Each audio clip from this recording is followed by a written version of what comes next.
Hi everyone, welcome back to my YouTube channel greening. ಈಗಾಗಲೇ ನಮ್ಮೆಲ್ಲರೂ ತಿಳಿದಿರುವಂತೆ ಸೆಂಟ್ರಲ್ ಗೌರ್ಮೆಂಟ್ ಆಗಲಿ ಸ್ಟೇಟ್ ಗೌರ್ಮೆಂಟ್ ಆಗಲಿ 2024ರಲ್ಲಿ ಯಾವೆಲ್ಲ ಹುದ್ದೆಗಳನ್ನ ಭರ್ತಿ ಮಾಡ್ತಾ ಇವೆಯೋ ಅವೆಲ್ಲ ಹುದ್ದೆಗಳಿಗೆ 3 ವರ್ಷಗಳ ಹೆಚ್ಚುವರಿ ವಯೋಮಿತಿ ಸಡಿಲಿಕೆಯ ಅನುಕೂಲ ಮಾಡಿಕೊಡ್ತಾ ಇವೆ. ಅಂದ್ರೆ ಅಪ್ಪರ್ ಏಜ್ ಲಿಮಿಟ್ ನ 3 ವರ್ಷಗಳಿಗೆ ಜಾಸ್ತಿ ಮಾಡ್ತಾ ಇರೋದು. ಇದು ಈಗಾಗಲೇ ಅರ್ಜಿ ಸಲ್ಲಿಸಿದ್ದು ಯಾವುದೇ ಎಕ್ಸಾಮ್ಗಳಾಗದೇ ಇರುವಂತಹ ಕೆಲವೊಂದು ಹುದ್ದೆಗಳಿಗೆ ಅನ್ವಯವಾಗಿರುತ್ತದೆ. ಹಾಗಾಗಿ ರಾಜ್ಯ ಸರ್ಕಾರದಿಂದ ಈಗಾಗಲೇ ಯಾವೆಲ್ಲ ಹುದ್ದೆಗಳಿಗೆ ಅರ್ಜಿ ಆಹ್ವಾನ ಮಾಡಿ ಅರ್ಜಿ ಸಲ್ಲಿಸಿದ್ದು ಎಕ್ಸಾಮ್ ಆಗದೇ ಇರುವಂತಹ ಖಾಲಿ ಹುದ್ದೆಗಳಿಗೆ ಮತ್ತೊಮ್ಮೆ ರೀ ಅಪ್ಲಿಕೇಶನ್ ಕರೆದಿರುವಂತದ್ದು. ಕೆಪಿಎಸ್ಸಿ ಇಂದ ಈಗಾಗಲೇ ಪಂಚಾಯತ್ ಅಭಿವೃದ್ಧಿ ಅಧಿಕಾರಿಗಳಿಗೆ ರೀ ಅಪ್ಲಿಕೇಶನ್ ಪ್ರೋಸೆಸ್ ಸ್ಟಾರ್ಟ್ ಆಗಿದೆ. ಹಾಗೂ ಈಗ ಕೆಪಿಎಸ್ಸಿ ಇಂದ ಕಾಲಾಗಿರುವಂತಹ ಗ್ರೂಪ್ ಬಿ ಪೋಸ್ಟ್ ಗಳಿಗೆ ರೀ ಅಪ್ಲಿಕೇಶನ್ ಕರೆದಿರುವಂತದ್ದು. ಇಲ್ಲಿ ಗ್ರೂಪ್ ಬಿ ಪೋಸ್ಟ್ ಗಳಂದ್ರೆ ಯಾವ್ದು? Assistant engineer in civil, mechanical, Jio scientist and assistant director and other post. ಹತ್ತತ್ರ 277 ವೇಕೆನ್ಸಿಗಳನ್ನ ಒಂದು ಗ್ರೂಪ್ ಬಿ ಅಲ್ಲಿ ಕಾಲ್ ಮಾಡಿತ್ತು ಕೆಪಿಎಸ್ಸಿ. ಸೊ ಈ ಒಂದು ವೇಕೆನ್ಸಿಗಳಿಗೆ ಈಗ ರೀ ಅಪ್ಲಿಕೇಶನ್ ಕರೆದಿರುವಂತದ್ದು.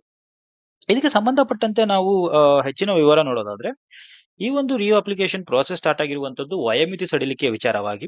ಸೊ ಹಾಗಾಗಿ ಈ ಹಿಂದೆ ಇದ್ದಂತ ವಯೋಮಿತಿಯನ್ನು ನೀವು ನೋಡೋದಾದ್ರೆ, ಸಾಮಾನ್ಯ ಅರ್ಹತೆ ಅಂದ್ರೆ ಅನ್ರಿಸರ್ವ್ಡ್ ಕ್ಯಾಟಗರಿಗೆ 35 ವರ್ಷಗಳಿದ್ದದ್ದು. ಇನ್ನು ಪ್ರವರ್ಗ 2A, 2B, 3A, 3Bಗೆ 38 ಇಯರ್ಸ್ ಅಂದ್ರೆ 38 ವರ್ಷಗಳವರೆಗೂ ವಯೋಮಿತಿ ಸಡಿಲಿಕೆ ಇತ್ತು.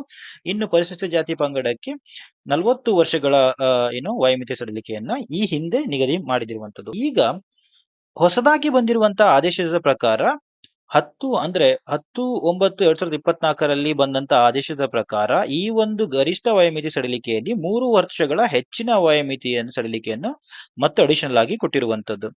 ರಾಜ್ಯ ಸಿವಿಲ್ ಸೇವೆಗಳಲ್ಲಿ ವಿವಿಧ ಇಲಾಖೆಗಳ ಗ್ರೂಪ್ ಸಿ ಮತ್ತು ಗ್ರೂಪ್ ಬಿ ಹುದ್ದೆಗಳಿಗೆ ನೇರ ನೇಮಕಾತಿ ಮೂಲಕ ಭರ್ತಿ ಮಾಡಲು ಈಗಾಗಲೇ ಹೊರಡಿಸಲಾಗಿರುವ ಅಧಿಸೂಚನೆಗಳಿಗೆ ಹಾಗೂ ಮುಂದಿನ 1 ವರ್ಷದಲ್ಲಿ ಹೊರಡಿಸಲಿರುವ ಅಧಿಸೂಚನೆಗಳಿಗೆ ಸಂಬಂಧಿಸಿದಂತೆ ಎಲ್ಲ ಪ್ರವರ್ಗಗಳ ಅಭ್ಯರ್ಥಿಗಳಿಗೆ ಒಂದು ಬಾರಿಗೆ ಅನ್ವಯವಾಗುವಂತೆ ಗರಿಷ್ಠ ವಯೋಮಿತಿಯಲ್ಲಿ 3 ವರ್ಷಗಳ ಸಡಿಲಿಕೆಯನ್ನು ನೀಡಿ ಆದೇಶಿಸಲಾಗಿದೆ. ಸೊ ಇದು ಆಲ್ರೆಡಿ ಪಿಡಿಒ ಪೋಸ್ಟ್ ಗಳಿಗೆ ಇದು ಅಪ್ಲೈ ಆಗಿ ಅಪ್ಲಿಕೇಶನ್ ನ ಹಾಕ್ಲಿಕ್ಕೆ ಸ್ಟಾರ್ಟ್ ಮಾಡಿದ್ದಾರೆ. ಅಂಡ್ ಗ್ರೂಪ್ ಬಿ ಯಲ್ಲೂ ಆಲ್ಮೋಸ್ಟ್ ಎಲ್ಲರೂ ಅಪ್ಲಿಕೇಶನ್ ನ ಹಾಕ್ಲಿಕ್ಕೆ ಸ್ಟಾರ್ಟ್ ಮಾಡಿದ್ದಾರೆ. ಈಗ ಇದಕ್ಕೆ ಸಂಬಂಧಪಟ್ಟಂತೆ ನೀವು ಗರಿಷ್ಠ ವಯೋಮಿತಿ ಸಡಿಲಿಕೆಗಳನ್ನ ಈಗ ನೋಡೋದಾದ್ರೆ, ಯು ಆರ್ ಅನ್ರಿಸರ್ವ್ಡ್ ಕ್ಯಾಟಗರಿಗೆ 38 ವರ್ಷ ಆಗಿರುತ್ತೆ. ಪ್ರವರ್ಗ 2A, 2B, 3A, 3Bಗೆ 41 ವರ್ಷಗಳಾಗಿರುತ್ತೆ ಮತ್ತು ಪರಿಶಿಷ್ಟ ಜಾತಿ ಪಂಗಡಕ್ಕೆ 43 ವರ್ಷಗಳ ವಯೋಮಿತಿ ಸಡಿಲಿಕೆಯನ್ನು ಕೊಟ್ಟಿರುವಂತದ್ದು. ಇದು ಈ ಒಂದು 3 ವರ್ಷಗಳನ್ನ ಆಡ್ ಮಾಡಿ, ಆಲ್ರೆಡಿ ಇದ್ದಂತ ಏಜ್ ರಿಲ್ಯಾಕ್ಸೇಷನ್ಗೆ 3 ಇಯರ್ಸ್ ನ ಆಡ್ ಮಾಡಿ. ಹಾಗಾದ್ರೆ ಈ ಒಂದು ಅಪ್ಲಿಕೇಶನ್ ಹಾಕ್ಲಿಕ್ಕೆ ಸ್ಟಾರ್ಟಿಂಗ್ ಡೇಟ್ ಯಾವುದು? ಸೊ ನಾನು ಆಲ್ರೆಡಿ ಹೇಳಿದಾಗೆ 31/9/2024ಕ್ಕೆ ಇದೊಂದು ಅಪ್ಲಿಕೇಶನ್ ಹಾಕುವಂತ ಲಿಂಕ್ ಓಪನ್ ಆಗಿದೆ. ಅಂಡ್ ಕೊನೆಯ ದಿನಾಂಕ ಬಂದ್ಬಿಟ್ಟು 5/10/2024 ಆಗಿರುತ್ತೆ. ಓಕೆ, ಸೊ 5/10/2024ರೊಳಗೆ ಯಾರ್ಯಾರು ಈ ಒಂದು ಅಪ್ಲಿಕೇಶನ್ ನ ಹಾಕ್ಲಿಕ್ಕೆ ಎಲಿಜಿಬಲ್ ಆಗಿದ್ರೆ ಎಲ್ಲರೂ ನಿಮ್ಮ ಫಾರ್ಮ್ ನ ಫಿಲ್ ಮಾಡಿ. ಹಾಗೂ ಈ ಹಿಂದೆ ತಾಂತ್ರಿಕ ಕಾರಣದಿಂದ ಅರ್ಜಿ ಸಲ್ಲಿಸಲು ಹಾಗೂ ಶುಲ್ಕ ಪಾವತಿ ಮಾಡಲು ಸಾಧ್ಯವಾಗದ ಅಭ್ಯರ್ಥಿಗಳು ಸಹ ಅರ್ಜಿ ಸಲ್ಲಿಸಬಹುದು.